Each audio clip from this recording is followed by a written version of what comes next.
Hello friends, LGR study के live test में आप सभी का स्वागत है। सभी साथी जल्दी से जो है ज्वाइन कर लेंगे और सेशन को लाइक करके शेयर कर दीजिए। जल्दी जल्दी शेयर कर दीजिए ताकि सभी लोग जो है एक साथ जुड़ सके और हम लोग टेस्ट को आगे बढ़ा सके। आज हम लोग करने वाले क्या हैं, आपको पता होगा कि हम लोग जो है फिजिक्स का जो चैप्टर है पढ़ाई कर रहे हैं अभी, विद्युत धारा के चुंबकीय प्रभाव। और इसका हम लोगों ने 100% कंसेप्ट पढ़ाई कर लिया है और अभी हम लोग इसका ऑब्जेक्टिव क्वेश्चन देख रहे हैं। 30 ऑब्जेक्टिव क्वेश्चन इससे पहले क्लास में हम लोग देखे थे और एक टेस्ट के रूप में आप लोगों ने देखा था। और आज के क्लास में भी 30 से आगे 31 से लेकर 60 तक ऑब्जेक्टिव क्वेश्चन देखेंगे, यानी कि टोटल 30 ऑब्जेक्टिव क्वेश्चन आज के जो है इस लाइव टेस्ट में हम लोग देखने वाले हैं। और काफी महत्वपूर्ण क्वेश्चन सब देखने वाले हैं, तो ध्यान से सीखने समझने की कोशिश करेंगे और एक टेस्ट के रूप में आपको देखना है इस वीडियो को। और आप लोग पेन और कॉपी निकाल लीजिए और साथ साथ लिखते चलिएगा कि आखिर कितने क्वेश्चन का आप लोग सही आंसर पहले से जानते थे और कितने क्वेश्चन का सही आंसर आप लोगों ने किया है। ठीक है, चलिए शुरू करेंगे। तब आगे आपको बता दें कि एलजीआर स्टडी ऐप आप लोग डाउनलोड नहीं किए हैं तो आपको कमेंट बॉक्स में और वीडियो के डिस्क्रिप्शन बॉक्स में एलजीआर स्टडी ऐप का लिंक मिल रहा होगा, वहां से डाउनलोड कर लीजिए। नहीं तो प्ले स्टोर से एलजीआर स्टडी ऐप डाउनलोड कर लीजिएगा। उस पर आपको सभी सब्जेक्ट के most important subjective question, objective question, quick revision notes, class notes और मॉडल पेपर का पीडीएफ बिल्कुल फ्री में आपको जो है मिल जाएगा। ऑनलाइन टेस्ट भी अभी आप बिल्कुल फ्री में दे सकते हैं। तो चलिए शुरू करेंगे। जो हमारे नए साथी हैं चैनल को सब्सक्राइब कर लीजिए, सेशन को शेयर करके आप लोग जो जरूर जो है आपको अपने दोस्तों को बताइए इसके बारे में। और विद्युत धारा के चुंबकीय प्रभाव ये जो चैप्टर है, आज हम इसका ऑब्जेक्टिव क्वेश्चन खत्म कर रहे हैं और कल जो आपके सब्जेक्टिव क्वेश्चन बचे हुए हैं एनसीईआरटी का, वो सारा का सारा सब्जेक्टिव क्वेश्चन करेंगे। और सब्जेक्टिव क्वेश्चन करने के बाद कल आपका जो है ये चैप्टर कंप्लीट हो जाएगा और फिर हम अगले दिन जो है नया चैप्टर जो है हम लोग फिजिक्स का शुरू करेंगे। तो चलिए शुरू करते हैं। फर्स्ट क्वेश्चन यहाँ पर आपका आ चुका है, जल्दी से आप लोग आंसर करना भी शुरू कर देंगे। क्वेश्चन के द्वारा क्या पूछा जा रहा है कि प्रेरित धारा को है ना दिशा प्राप्त होती है। प्रेरित धारा को दिशा जो है प्राप्त होती है किससे? वाम हस्त नियम से, दक्षिण हस्त नियम से, या फिर लेंस के नियम से, या फिर ओम के नियम से। 31 का क्या सही आंसर होगा, जल्दी से आप लोग कमेंट में लिखेंगे। जितने भी साथी यहाँ पर जो है 31 के लिए बी आंसर लिख रहे हैं, बिल्कुल जो है आपका सही आंसर है। 31 का बी ऑप्शन आपका बिल्कुल जो है सही आंसर होगा। अगर धारा जो है प्रेरित धारा के जो है बारे में जो जानकारी देता है वो दक्षिण हस्त नियम जो है यहाँ पर देता है, तो आपका बी ऑप्शन बिल्कुल जो है सही आंसर हो जाएगा। अगले क्वेश्चन को देखेंगे, 32 नंबर क्वेश्चन। ठीक है, 32 नंबर क्वेश्चन है, विद्युत चुंबकीय प्रेरण उत्पन्न करने के लिए, विद्युत चुंबकीय प्रेरण उत्पन्न करने के लिए आपको क्या करना पड़ता है? ए ऑप्शन दिया गया है किसी वस्तु को आवेशित करना पड़ता है। बी ऑप्शन दिया गया कि किसी कुंडली और चुंबक में परस्पर अपेक्षित गति धारा उत्पन्न करना पड़ता है। ठीक है ना, गति धारा उत्पन्न करना। सी ऑप्शन है विद्युत मोटर की कुंडली को घुमाना पड़ता है। और जो डी ऑप्शन है किसी धारावाही परिनालिका द्वारा चुंबकीय क्षेत्र उत्पन्न करना पड़ता है। तो 3 का क्या सही आंसर होगा, जल्दी से कमेंट में लिखेंगे आप लोग। सॉरी 32 का क्या राइट आंसर हो जाएगा, क्या सही आंसर हो जाएगा, जल्दी से कमेंट में लिखिए। और यहाँ पर 32 के लिए जितने भी लोग जो है बी आंसर कर रहे हैं, बिल्कुल आपका सही आंसर है। किसी कुंडली और चुंबक में परस्पर हमें अपेक्षित गति जो है धारा उत्पन्न करना पड़ता है। कोई कुंडली है जो आप इस तरह से ले लेंगे लूप के रूप में, और ये आपका चुंबक है। चुंबक में आपको बताए थे कि क्या करना पड़ता है, चुंबक को गति देना पड़ता है, आगे पीछे आपको करना पड़ेगा। तो चुंबक और कुंडली के बीच में गति उत्पन्न होगा, तो जिसके कारण विद्युत धारा जो है हमें उत्पन्न होता है। ठीक है, तो बी ऑप्शन सही होगा। माइकल फैराडे इस नियम का प्रतिपादन किए थे। नेक्स्ट देखेंगे आपके 33 नंबर क्वेश्चन को, पूछा जा रहा है कि किसी कुंडली में प्रेरित विद्युत वाहक बल का मान उसके संबद्ध चुंबकीय फ्लक्स के परिवर्तन की दर का क्या होता है? ए ऑप्शन समानुपाती होता है, बी ऑप्शन व्युत्क्रमानुपाती होता है, सी ऑप्शन है दोनों होते हैं, और डी ऑप्शन इनमें से कोई नहीं होते हैं। क्या सही आंसर होगा, जल्दी से बताएंगे तो जल्दी से बताएंगे कि 33 के लिए क्या सही आंसर हो जाएगा। क्वेश्चन क्या है, किसी कुंडली में प्रेरित विद्युत वाहक बल है ना का मान उसके संबद्ध चुंबकीय फ्लक्स के परिवर्तन की दर का क्या होते हैं। तो जितने भी लोग यहाँ पर 33 के लिए ए आंसर कर रहे हैं, बिल्कुल आपका ए ऑप्शन से होगा, समानुपाती होता है। क्या होता है? विद्युत वाहक बल जो है आपको पता होना चाहिए कि उसके संबंध चुंबकीय फ्लक्स के समानुपाती होते हैं, ये आपको पता होना चाहिए। नेक्स्ट क्वेश्चन यहाँ पर आ चुका है आपके 35 नंबर क्वेश्चन। आप लोग लिखते चलिए सभी लोग, और सेशन को जो लोग लाइक नहीं किए हैं तो जरूर लाइक कर दीजिए। लिखते चलिए कि कितने क्वेश्चन आप सही कर पा रहे हैं, ठीक है। 35 नंबर क्वेश्चन, किसी क्षण चुंबक के अंदर चुंबकीय क्षेत्र रेखाओं की दिशा क्या होती है। किसी भी क्षण चुंबक के अंदर आपको बताना है, किसी क्षण चुंबक के अंदर चुंबकीय क्षेत्र रेखाओं की दिशा क्या होती है, ये आपको क्या करना है, बताना है। उत्तर ध्रुव से दक्षिण ध्रुव की दिशा, या फिर दक्षिण ध्रुव से उत्तर ध्रुव की दिशा में होती है, उत्तर ध्रुव से पश्चिम या दक्षिण ध्रुव से पश्चिम, ये हम आपको पूरा डिटेल में बताए हैं। क्षण चुंबक में जो आपके चुंबकीय क्षेत्र रेखा जो है उसकी दिशा किधर की ओर होती है। तो आप लोग आंसर जल्दी से कर देंगे। हम आपको यहाँ पर बता दें कि 35 का जो सही आंसर हो जाएगा वो ए हो जाएगा। अगर आप देखे होंगे पूरा डिटेल में क्लास तो आपको पता होगा कि अगर ये उत्तर ध्रुव है और ये दक्षिण ध्रुव है, तो उत्तर ध्रुव से दक्षिण ध्रुव, उत्तर से निकलेगा दक्षिण तरफ जाएगा, उत्तर से निकलेगा दक्षिण की तरफ जाएगा। इस तरह का आप लोगों को पता भी होगा और आप लोगों ने देखा होगा, आपको ये सारा जानकारी पहले से पता होगा, ठीक है। तो उत्तर से दक्षिण की ओर होता है, ये आपको पता होना चाहिए। ये ऑप्शन बिल्कुल आपका यहाँ पर सही आंसर हो जाएगा। नेक्स्ट क्वेश्चन 36 नंबर क्वेश्चन, घरेलू विद्युत परिपथ में उदासीन तार का रंग होता है। घरेलू विद्युत परिपथ में उदासीन जो तार होते हैं उसका रंग कैसा होता है। लाल, हरा, काला, पीला, पूरा डिटेल में बताया है हमने। तो जल्दी से बताइए कि 35 के लिए यहाँ पर आपका राइट जो है आंसर आखिर क्या होगा, सॉरी 36 के लिए, ठीक है। तो हम यहाँ पर आपको बता दें कि 36 का जो आपका सही आंसर हो जाएगा वो सी होगा, डेट मीन्स काला होता है। कैसा होता है, काला होता है, तो सी ऑप्शन बिल्कुल सही आंसर हो जाएगा। नेक्स्ट क्वेश्चन 37 नंबर क्वेश्चन आ गया, किसी युक्ति में विभक्त वलय दिक् परिवर्तक का कार्य करता है। आपको बताना है कि किस युक्ति में, मतलब किस मशीन में विभक्त वलय जो है वो दिक् परिवर्तन यानी कि दिशा परिवर्तन का कार्य करता है। विद्युत जनित्र में, विद्युत मोटर में, गैल्वेनोमीटर या आमीटर में, किसमें करता है। जल्दी से आंसर करेंगे तो आप सभी साथी जल्दी से करेंगे आंसर इसका। 37 के लिए क्या सही आंसर हो जाएगा, तो हम आपको बता दें यहाँ पर जो 37 के लिए जो आपका सही आंसर होगा वो यहाँ पर आपका बी होगा, यानी कि विद्युत मोटर में। किसमें, विद्युत मोटर में। आपको पता होना चाहिए कि जो विभक्त वलय होते हैं वो क्या करते हैं, वो दिशा परिवर्तन यानी कि दिक् परिवर्तन का कार्य करते हैं। तो बी ऑप्शन याद रखेंगे सभी साथी, जल्दी से बताइए। ये सारा का सारा क्वेश्चन आपने पढ़ा हुआ है भाई साहब, अगर आप क्लास देखेंगे तो आपको पता होगा कि ये सब तो हम जानते हैं। आ जाएंगे 38 नंबर क्वेश्चन, जल विद्युत संयंत्र किस ऊर्जा को विद्युत ऊर्जा में रूपांतरित करता है। जो जल विद्युत संयंत्र है वो किस ऊर्जा को विद्युत ऊर्जा में बदलता है, जल्दी से बताइए। ताप ऊर्जा या फिर नाभिकीय ऊर्जा या फिर सौर ऊर्जा या स्थितिज ऊर्जा। 38 के लिए सही जो आंसर यहाँ पर आपका होना चाहिए वो आपका हो जाएगा यहाँ पर डी, ठीक है ना। 38 का क्या सही आंसर हो जाएगा, आपको पता होना चाहिए कि 38 का डी होगा, यानी कि स्थितिज ऊर्जा को जो है वो विद्युत ऊर्जा में बदलने का काम करते कौन, जल विद्युत संयंत्र, ठीक है। नेक्स्ट क्वेश्चन 39 नंबर क्वेश्चन यहाँ पर आपके सामने है। 39 का आंसर करेंगे। 39 नंबर क्वेश्चन के द्वारा पूछा जा रहा है कि किसी विद्युत धारावाही धातु के तार से एक चुंबकीय क्षेत्र संबद्ध होता है। धातु के तार से एक चुंबकीय क्षेत्र संबद्ध होता है। तार के चारों ओर है ना क्षेत्र रेखाएं अनेक संकेंद्रीय वृत्त के रूप में होती हैं। तो आपको क्या करना है, जिनकी दिशा ज्ञात की जाती है। तो इसकी दिशा जो है किससे ज्ञात की जाती है, क्या बोला, किसी विद्युत धारावाही धातु के तार से एक चुंबकीय क्षेत्र संबद्ध होता है। सही बात है, कोई धातु का तार है, इससे अगर विद्युत प्रवाहित होती है तो इससे चुंबकीय क्षेत्र उत्पन्न होती है। तो आपको बोला गया कि तार के चारों ओर क्षेत्र रेखाएं उनके केंद्रीय अनेक संकेंद्रीय वृत्तों के रूप में होती है। सही बात है, इसमें जो क्षेत्र होता है वो इस तरह के वृत्त के रूप में होता है। ये आपको हमने बताया था पूरा डिटेल में, या आप ऐसे भी कर सकते हैं या फिर एक इस रूप में होता है कि नहीं होता है। तो ये संकेंद्रीय वृत्त है, इस सभी वृत्त का एक ही केंद्र होता है और ये है चुंबकीय क्षेत्र। तो इसकी जो जिनकी दिशा ज्ञात की जाती है। ये जो है ना, इसका दिशा किस नियम से ज्ञात करते हैं?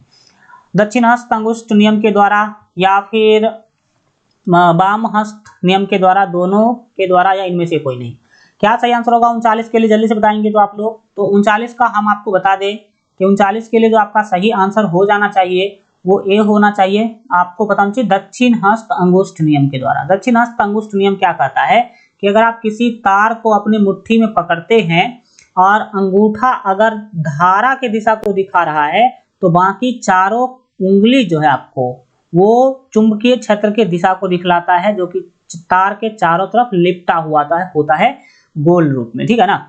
चलिए नेक्स्ट क्वेश्चन को देखेंगे। यहाँ पर हम लोग नेक्स्ट क्वेश्चन को सीखने समझने की कोशिश करेंगे। क्या है नेक्स्ट क्वेश्चन? 40 नंबर क्वेश्चन के द्वारा पूछा जा रहा है कि वह उपकरण जो किसी परिपथ में विद्युत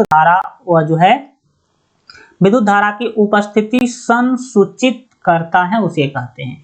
वह उपकरण जो ये बताता है कि भाई साहब इस तार से बिजली पास हो रही है कि नहीं हो रही, उसको क्या कहते हैं? गैल्वेनोमीटर कहते हैं कि आमीटर, या फिर वोल्ट मीटर, क्या कहते हैं? जल्दी से बताइए। 40 के लिए आप लोग जल्दी से आंसर करेंगे। 40 के लिए आपका जो सही आंसर होगा वो सी होगा। सी जो है गैल्वेनोमीटर, जो है हम आपको बताए थे गैल्वेनोमीटर क्या होता है। एक ये जो है ऐसा यंत्र है जिसमें एक चुंबक का सुई लगा होता है, और जैसे ही आप किसी तार के पास ले जाएंगे जिसमें विद्युत धारा पास कर रही है तो इसका सुई जो है वो विक्षेपित होता है, यानी कि हिलने डुलने लगता है। तो ये दिखाता है किसको? तो विद्युत धारा की उपस्थिति को संसूचित करता है, मतलब दिखाने का काम करता है, ठीक है। नेक्स्ट क्वेश्चन 41 नंबर क्वेश्चन क्या है? पूछा जा रहा है कि माइकल फैराडे थे एक प्रसिद्ध। तो माइकल फैराडे क्या थे? खगोल शास्त्री थे, या कि भौतिक शास्त्री थे, या रसायन शास्त्री थे, या फिर भूवैज्ञानिक थे? क्या थे माइकल फैराडे? इससे भी कोई आसान क्वेश्चन होगा? कोई आसान क्वेश्चन इससे नहीं हो सकता है। तो इसका सही आंसर क्या होगा? जल्दी से बताइए। क्वेश्चन नंबर 41 के लिए आप लोग जितने भी साथी अगर बी आंसर कर रहे हैं तो बिल्कुल आपका सही है, बी ऑप्शन, यानी कि भौतिक शास्त्री थे, फिजिक्स के वो क्या थे? वैज्ञानिक थे। कौन? दैट मीन्स बी ऑप्शन सही आंसर होगा माइकल फैराडे, ठीक है। चलिए नेक्स्ट क्वेश्चन 41 के बाद 42 नंबर क्वेश्चन देख लीजिए। पूछा जा रहा है कि एक प्रसिद्ध सौर सेल कितना विद्युत जो है ना विभवांतर विकसित करती है? जो एक देख सकते हैं कि एक प्ररूपी सौर सेल कितना विद्युत विभवांतर जो है विकसित करती है?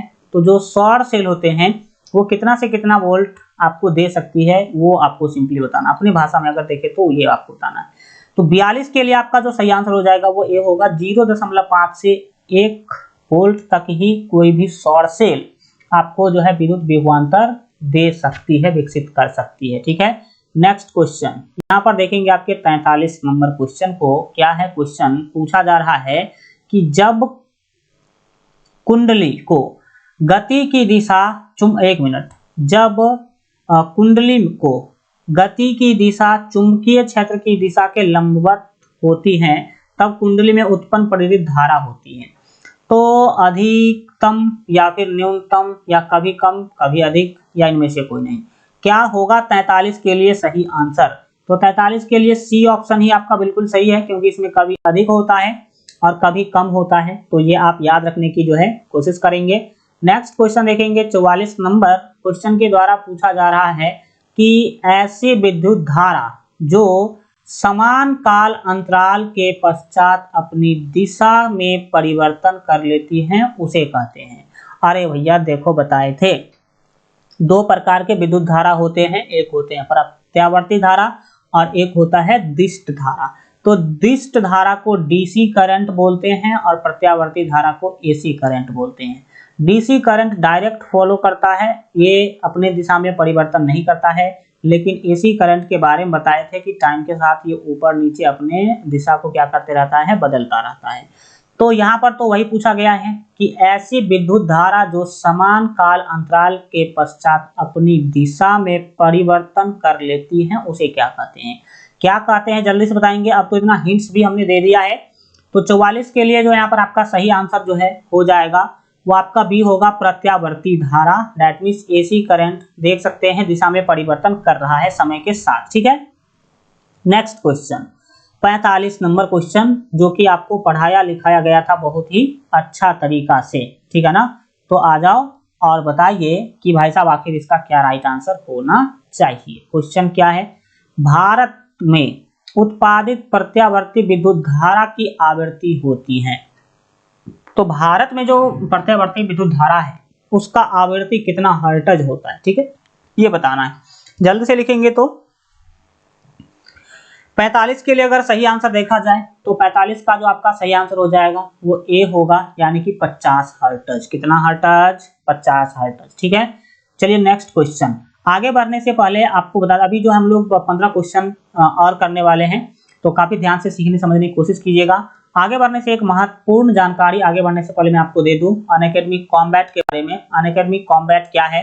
ये एक फ्री ऑनलाइन स्कॉलरशिप जो है टेस्ट है, जिसमें आप बिल्कुल फ्री में इनरोल कर सकते हैं और मैथ एंड साइंस से इसमें जो है क्वेश्चन पूछा जाता है। अगर आप चाहते हैं कि आप जानते हैं कि अगर आपका मैथ साइंस अच्छा है तो आप इस कॉम्बैट में भाग ले सकते हैं और देख सकते हैं कि win for a scholarship pool of 1 crore plus, 1 crore plus का आप स्कॉलरशिप पोल जीत सकते हैं। ये स्कॉलरशिप टेस्ट कब होने वाला है? 30 मई को होने वाला, ठीक है। आप बिल्कुल फ्री में इस टेस्ट में इनरोल हो सकते हैं। वीडियो के डिस्क्रिप्शन में हमने लिंक दे दिया है, अगर आप लिंक पर क्लिक करेंगे तो आपको वहां पर इनरोल का ऑप्शन आ जाएगा और कोड मांगेगा, तो LGR स्टडी देना है। कैसे इनरोल करना है इसके बारे में डिटेल हम जानकारी आपको आगे देने वाले हैं। अगर बात करें इस टेस्ट के बारे में तो इसमें आपको टोटल 60 मिनट टाइम दिया जाएगा, 30 क्वेश्चन रहेगा। ये वीकली कॉम्बैट है, अनअकैडमी पर प्रत्येक ये रविवार को होता है। नेगेटिव स्कोरिंग भी इसमें आपको देखने को मिलेगा, इंग्लिश और हिंदी दोनों मीडियम में क्वेश्चन होता है और आपको बेस्ट एजुकेटर के द्वारा सारे क्वेश्चन का डिटेल में वीडियो सॉल्यूशन भी दिया जाएगा टेस्ट के जस्ट बाद। इससे आपको पता चलेगा कि जो क्वेश्चन आपको नहीं बना उसका सही उत्तर क्या होगा और उस सभी क्वेश्चन को आप आराम से सीख भी पाएंगे, ठीक है। यहाँ पर 50,000 से भी ज्यादा बच्चे लाइव रहते हैं, तो एक कॉम्पिटिटिव माहौल बनता है और आप अपने आप को इतना बड़ा संख्या में चेक कर पाते हैं कि आखिर आप कितने ऊपर हैं, कितने नीचे हैं, और इससे आप अपनी तैयारी को आगे बढ़ाने की जो है प्रयास करते हैं, ठीक है। आगे बात किया जाए तो आपको पता होना चाहिए कि अगर 1 से 3 रैंक में आते हैं तो अनअकैडमी प्लस का सब्सक्रिप्शन 1 साल का बिल्कुल फ्री में आपको दिया जाएगा। अगर आप इस टेस्ट में 4 से 10 रैंक भी लाते हैं तो भी 75% का अनअकैडमी प्लस सब्सक्रिप्शन के ऊपर आपको छूट दिया जाएगा। अगर 11 से 50 में आते हैं तो भी आपको 50% का अनअकैडमी प्लस का सब्सक्रिप्शन लेते हैं तो उसमें आपको छूट दे दिया जाएगा। और 51 से 300 के बीच में आते हैं तो भी 25% का अनअकैडमी प्लस सब्सक्रिप्शन लेने पर आपको छूट देखने को मिलेगा। आखिर इस टेस्ट में इनरोल कैसे करना है? वीडियो के डिस्क्रिप्शन में दिए गए लिंक पर जैसे आप क्लिक करेंगे तो आपको इनरोल नाउ का ऑप्शन आ जाएगा। इस ऑप्शन पर क्लिक करेंगे तो इस तरह का इंटरफेस आपके सामने ओपन होगा। यहाँ पर इंटर इनवाइट कोड मांगा जाएगा, तो इनवाइट कोड में क्या डालना है? LGR स्टडी डालना है और फिर आप इनरोल नाउ पे क्लिक कर दीजिएगा। तो रविवार को 11 बजे जैसे ही टेस्ट शुरू होगा तो नोटिफिकेशन आपको मिल जाएगा और आप ये जो है इस टेस्ट को दे सकते हैं। जो लोग ऐप डाउनलोड नहीं किए हैं तो पहले आपको ऐप डाउनलोड करना पड़ेगा, तब फिर आप क्या कर पाएंगे? इनरोल कर पाएंगे। तो आप सभी जरूर कीजिए, बिल्कुल फ्री है। फ्री तो सबको आपको करना है, ठीक है। वो काफी महत्वपूर्ण भी है, बहुत सारा ज्ञान भी आपको यहाँ पर देखने को मिलेगा, ठीक है। चलिए आगे बढ़ेंगे, आगे बढ़ते हैं और देखते हैं यहाँ पर आपके 46 नंबर क्वेश्चन। 46 नंबर क्वेश्चन क्या है जल्दी से आप बताने की कोशिश करेंगे। घरेलू विद्युत परिपथ में जो है देख सकते हैं विद्युन्मय तार, यानी कि जो धनात्मक तार है उसका रंग होता है। जल्दी से बताइए, विद्युन्मय तार यानी कि जो धनात्मक तार होते हैं, पॉजिटिव वायर जो होते हैं, उसका रंग कैसा होता है? तो सर जी सिंपली आप लोग जल्दी से आंसर कर दो। हाँ बिल्कुल सही बातें हैं। 46 का जितने भी लोग यहाँ पर अगर आप ए आंसर कर रहे हैं तो बिल्कुल आपका सही आंसर है, क्योंकि लाल तार जो है वो विद्युन्मय तार होता है। नेक्स्ट क्वेश्चन यहाँ पर आ गया आपके 47 नंबर क्वेश्चन। 47 नंबर क्वेश्चन है कि हमारे देश में विद्युन्मय तार एवं उदासीन तार के बीच कितना विभवांतर होता है? तो कितना विभवांतर होता है जल्दी से कमेंट में लिखेंगे। 100, 200, 220 या फिर 240। एक्यूरेट वैल्यू आपको हमने पढ़ाया है, बताया है, सिखाया है। तो 47 के लिए सभी लोग जल्दी से आंसर करेंगे। हम आपको यहाँ पर बता दें कि 47 का जो सी ऑप्शन है वो बिल्कुल सही होगा, क्योंकि 220 वोल्ट ही हमारे घरों में विभवांतर मिलता है, ये आपको पता होना चाहिए। नेक्स्ट क्वेश्चन नेक्स्ट क्वेश्चन यहाँ पर आपके सामने है 48 नंबर क्वेश्चन। क्या पूछा जा रहा है कि किसी परिपथ में विद्युत धारा देख सकते हैं कि अकस्मात बहुत अधिक हो जाती है तो इसे क्या कहते हैं। अगर ऑटोमेटिक एक का एक बहुत ही अधिक विद्युत धारा बढ़ जाए, विद्युत धारा का मान बढ़ जाए तो इसे क्या कहते हैं। फ्यूज कहते हैं या फिर दीर्घ पतन कहते हैं या लघु पतन कहते हैं या वोल्ट कहते हैं। क्या कहेंगे इस घटना को हम, जल्दी से कमेंट में लिखिए। तो यहाँ पर आपका जो सही आंसर हो जाएगा वो डी होगा, यानी कि इस चीज को हम लघु पतन बोलते हैं। एकाएक जो धारा का मान बढ़ रहा है तो इसको हम क्या बोलेंगे, जनरली हम इस 4 ऑप्शन में से हम बोलेंगे उसको लघु पतन। क्या बोलेंगे, लघु पतन बोलेंगे। समझ में आया। नेक्स्ट क्वेश्चन 49 नंबर क्वेश्चन क्या है, विद्युत परिपथों की लघु पतन अथवा अति भारण के कारण होने वाली जो है हानि से सुरक्षा की सबसे महत्वपूर्ण युक्ति है। मतलब वो कौन सा युक्ति है जो आपके विद्युत परिपथ को अति भारण या लघु पतन से सुरक्षा प्रदान करता है। आमीटर है कि फ्यूज है कि गैस है, मेंस है या फिर प्लेट है। क्या सही आंसर होगा जल्दी से बताइए। तो बिल्कुल सिंपल है, आप लोग अगर पढ़ाई किए होंगे मेरे क्लास में तो आपको पता जरूर होगा। 49 के लिए जो यहाँ पर आपका सही जो है आंसर हो जाएगा वो आपका बी होगा। डेट मीन्स याद रखेंगे फ्यूज। जब कभी भी लघु पतन अति भारण होता है तो वोल्टेज बहुत बढ़ जाता है, धारा का मान बढ़ जाता है। और फ्यूज जो है जब फ्यूज हो जाती है, टूट जाती है तो आपका परिपथ बच जाता है। ठीक है, नेक्स्ट क्वेश्चन देखेंगे। नेक्स्ट क्वेश्चन यहाँ पर आपके सामने आ चुका है। क्वेश्चन के द्वारा क्या पूछा जा रहा है कि दिक् सूचक की सुई होती है। दिक् सूचक है, दिक् सूचक मतलब दिशा सूचक यंत्र जो होता है, जिसको कंपास बोलते हैं हम इंग्लिश में। दिशा सूचक यंत्र दिक् सूचक है ना, उसका सुई किसका होता है। नाल चुंबक का, छर चुंबक का, दोनों का, इनमें से कोई नहीं। क्या सही आंसर होगा। बहुत ही डीप में क्वेश्चन आपको लेके गया है तो जल्दी से बताएंगे। तो सब सिंपल है, उसमें तो छर चुंबक का लगा होता है। छर चुंबक मतलब ये एक सुई जो है वो किसका टुकड़ा है, तो सर छर चुंबक का है। बिल्कुल ठीक है, तो आपका बी ऑप्शन सही होगा। बी जितने भी आंसर कर रहे हैं बिल्कुल आपका सही है। सेशन को लाइक कर दीजिए आप लोग, अगर अभी तक लाइक नहीं किए हैं तो। 51 नंबर क्वेश्चन पर आ जाइए। चुंबकों के सजातीय ध्रुव के बीच परस्पर क्या होता है। चुंबक का सजातीय ध्रुव मतलब सीधा का सीधा मतलब है कि इधर नॉर्थ पोल है और इधर साउथ पोल है। एक दूसरा चुंबक आपने लिया, ये भी इधर है साउथ पोल, इधर है नॉर्थ पोल। तो जो सजातीय ध्रुव है, जो एन और एन को पास लाएंगे तो आकर्षण होता है कि प्रतिकर्षण होता है, कभी आकर्षण कभी प्रतिकर्षण होता है, या क्या होता है जल्दी से बताइए। क्या यहाँ पर आपका सही जो है आंसर हो जाएगा, जल्दी से बताने की कोशिश करेंगे। अगर आप एक ही तरह के ध्रुव को समीप लाते हैं तो इसका डिटेल आप नहीं देखें तो क्लास जाकर के पहले लिस्ट में जरूर देखिए। अगर देखा जाए 51 के लिए तो 51 का जो आपका सही आंसर होगा प्रतिकर्षण होता है। हम बताए थे तब धक्का देगा, ये जो है ना चुंबक इसको धक्का देगा इधर की तरफ, आई चुंबक इसको इधर की तरफ धक्का देगा, तो ये दोनों सटेगा नहीं, धक्का यानी कि प्रतिकर्षण होगा। ठीक है, नेक्स्ट क्वेश्चन 55 नंबर क्वेश्चन आ गया आपके सामने। क्या है, सॉरी 52 नंबर। किसी चुंबक के चारों ओर का वह क्षेत्र जिसमें उसके बल का संसूचक किया जाता है उस चुंबक का कहलाता है। तो क्या कहलाएगा, विद्युत क्षेत्र कहलाएगा या चुंबकीय क्षेत्र कहलाएगा या आकर्षण क्षेत्र कहलाएगा या प्रतिकर्षण क्षेत्र कहलाएगा। क्या कहलाएगा जल्दी से बताइए। तो ये सारे के सारे चीज आप लोग पढ़े हैं, जानते हैं, समझते हैं, तो आप जल्दी से आंसर कर दीजिए कि 52 के लिए आखिर सही आंसर क्या होगा। तो यहाँ पर हम आपको बता दें, जितने भी साथी बी ऑप्शन कर रहे हैं बिल्कुल आपका ठीक है। 52 के लिए आपका बी ऑप्शन बिल्कुल ठीक है, चुंबकीय क्षेत्र कहलाता है। चुंबक के चारों ओर का जो बल जो संसूचित करता है तो वो चुंबकीय क्षेत्र कहलाता है। Next 53 number question. क्या है 53 नंबर क्वेश्चन। चुंबकीय क्षेत्र एक ऐसी राशि है जिसमें होते हैं परिमाण, दिशा या ए और बी दोनों या इनमें से कोई नहीं। चुंबकीय क्षेत्र में क्या क्या होता है, परिमाण होता है या दिशा होता है या परिमाण और दिशा दोनों होता है। क्या होगा जल्दी से बताइए चुंबकीय क्षेत्र का। 53 के लिए जो आपका सही आंसर हो जाएगा वो ए होगा, यानी कि इसमें परिमाण होता है बट दिशा नहीं होता है। ठीक है, ये आप याद रखेंगे। नेक्स्ट क्वेश्चन 54 नंबर क्वेश्चन आपके सामने है। क्वेश्चन है कि चुंबकीय क्षेत्र रेखाएं होती हैं, चुंबकीय क्षेत्र रेखाएं जो है वो कैसी होती हैं, जल्दी से बताइए।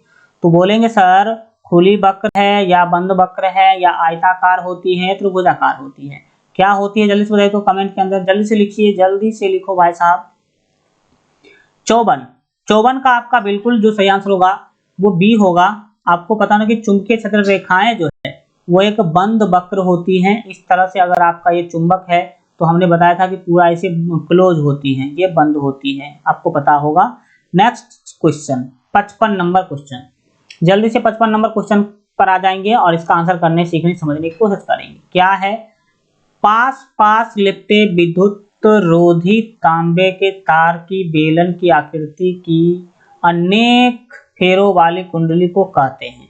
क्या कहते हैं, बेलन की आकृति को में जो अगर फेरा लगा लगा करके लपटा जाता है तो उसको हम क्या कहते हैं, जल्दी से बताइए क्या कहेंगे उसको हम। तो अगर देखा जाए, आप लोग बताइए जल्दी से, चुंबक कहेंगे, विद्युत बोलेंगे, क्षेत्र बोलेंगे, परिनालिका बोलेंगे, क्या बोलेंगे, जल्दी से आंसर कीजिए। तो अगर देखा जाए तो 55 का जो यहाँ पर आपका सही आंसर हो जाएगा वो डी होगा, यानी कि उसको परिनालिका बोलेंगे। डी ऑप्शन यानी कि परिनालिका बिल्कुल सही आंसर हो जाएगा। 56 नंबर क्वेश्चन क्या है, विभक्त वलय का उपयोग किस उपकरण में किया जाता है। ये हम लोग प्रीवियस क्लास में भी देखे थे, लेकिन अभी आप भी बताएंगे कि जो विभक्त वलय होता है इसका प्रयोग कहाँ पर किया जाता है, जल्दी से बताइए। तो अगर देखा जाए तो 56 के लिए आप लोग जल्दी से आंसर करेंगे। हम आपको बता दें कि 56 का जो आपका सही आंसर होगा वो विद्युत मोटर में विभक्त वलय का प्रयोग करते हैं। विभक्त वलय का कहाँ प्रयोग किया जाता है, विद्युत मोटर में। जल्दी से आप लोग नेक्स्ट क्वेश्चन को देखने सीखने समझने की कोशिश कीजिए। पूछा जा रहा है कि वैज्ञानिक आंद्रे मेरी एम्पियर किस देश से संबंधित हैं। आप जानते होंगे कि विद्युत धारा का एसआई मात्रक एम्पियर होता है। तो ये एम्पियर क्या है, वैज्ञानिक का नाम है, उनका पूरा नाम क्या है, आंद्रे मैरी एम्पियर। और विद्युत धारा का जो एसआई मात्रक है इसी वैज्ञानिक के जो है सम्मान में एम्पियर रखा गया है।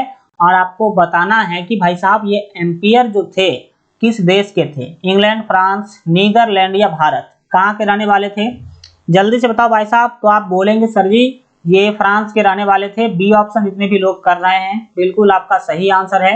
नेक्स्ट क्वेश्चन 58 नंबर पे हम लोग कूद जाते हैं, कूद गए आप लोग भी, आ जाओ। 58 नंबर क्वेश्चन क्या है, वह युक्ति जो परिपथ में विद्युत धारा के प्रवाह को उत्क्रमित कर देती है उसे कहते हैं। उत्क्रमित करने का सीधा सीधा मतलब है कि अगर ये वायर है इसमें विद्युत धारा इधर जा रही है तो वो मशीन क्या करती है, विद्युत धारा को डायरेक्ट मोड़ देती है, यानी कि उल्टा दिशा में कर देती है। तो उसको क्या कहते हैं, दिक् अनुपात बोलेंगे या फिर दिक् सूचक बोलते हैं या दिक् परिवर्तक बोलते हैं या इनमें से कोई नहीं, क्या बोलते हैं इसको। आपने डिटेल में पढ़ाई किया है भाई साहब, ये भी आपको पता होना चाहिए। जो लोग नहीं पढ़े हैं तो आप वीडियो के इस चैनल के प्ले लिस्ट में जाकर के जरूर पढ़ाई करेंगे इसको डिटेल में, ठीक है।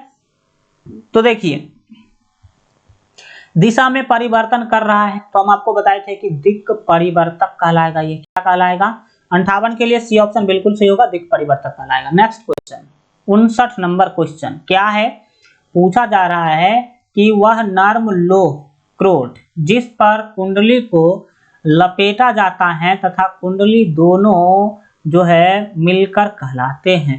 नर्म लोह क्रोड और जिस पर कुंडली को लपेटा जाता है वो और कुंडली दोनों मिलकर क्या कहलाएंगे, लूप कहलाता है, आर्मेचर कहलाता है या फिर दिक् परिवर्तक है, इनमें से कोई नहीं, क्या कहलाएगा। 59 के लिए जल्दी से बताएंगे। तो 59 के लिए आपका सही आंसर हो जाएगा बी, आर्मेचर कहलाता है। आर्मेचर क्या है, कैसा होता है, वो सारा का सारा डिटेल हमने आपको जानकारी दिया है। तो आर्मेचर यहाँ पर आपका बी ऑप्शन बिल्कुल जो है सही आंसर हो जाएगा। तो इस तरह से आपका ये इतना ही क्वेश्चन आज था, 60 क्वेश्चन नहीं था, वो 59 क्वेश्चन था। तो इस तरह से आज जो है आपका ऑब्जेक्टिव का जो सीरीज है वो कंप्लीट हो गया। कल हम लोग इस चैप्टर से संबंधित सब्जेक्टिव देखेंगे जो एनसीईआरटी से रिलेटेड है। और एक काम आप लोग करेंगे, वो काम क्या है कि बताइए कमेंट में ये जस्ट बाद आपका कमेंट बॉक्स ओपन हो जाएगा। तो कमेंट बॉक्स में आप लोग जरूर बताइएगा कि कितने क्वेश्चन आप लोगों ने सही किए हैं, ठीक है। इससे हमें भी पता चलेगा कि भाई साहब आप लोग कितना पढ़ाई कर रहे हैं और कितना आपका तैयारी हो चुका है, ठीक है। चलिए आज के लिए इतना ही रखेंगे। आज का सेशन कैसा लगा कमेंट के माध्यम से जरूर बताइएगा। सेशन को लाइक नहीं किए हैं तो जरूर लाइक कर दीजिएगा। जो भी अपने भाई बहन दोस्त रिश्तेदार को अगर शेयर नहीं किए हैं तो सेशन को जरूर शेयर कीजिए। बताइए कि एलजीआर स्टडी पर इस तरह से सभी सब्जेक्ट का लाइव क्लास के माध्यम से तैयारी करवाया जा रहा है। अभी आज तो आपका लाइव क्लास नहीं हो पाया क्योंकि कुछ समस्या गड़बड़ी चल रही है, टेक्निकल प्रॉब्लम चल रहा है, जिसके कारण हमने आपका क्लास बंद न हो इसलिए रिकॉर्डेड क्लास आपको देने का हमने कोशिश किया। और ये कैसा लगा ये आप जरूर बताइएगा, ठीक है। एलजीआर स्टडी ऐप डाउनलोड नहीं किए हैं तो इस वीडियो के डिस्क्रिप्शन बॉक्स में आपको 2 मोबाइल ऐप का लिंक मिल रहा होगा, तो दोनों मोबाइल ऐप आप लोग जरूर डाउनलोड कर लेंगे। इसमें आपको क्या मिलेगा सर जी, सभी सब्जेक्ट के most important subjective question, objective question, quick revision notes, class notes और मॉडल पेपर का पीडीएफ बिल्कुल फ्री मिल जाएगा।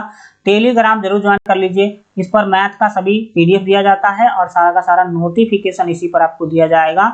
और lgrstudy.com पर आप लोग जरूर विजिट कीजिए, उस पर आपसे आपके पढ़ाई के लिए बहुत ही महत्वपूर्ण चीज सब रखा गया है, ठीक है। और जो भी सोशल मीडिया साइट पर फेसबुक इंस्टाग्राम अगर चलाते हैं तो कभी सर्च कर लीजिए एलजीआर स्टडी, ठीक है, और उस पर फॉलो कर लीजिए।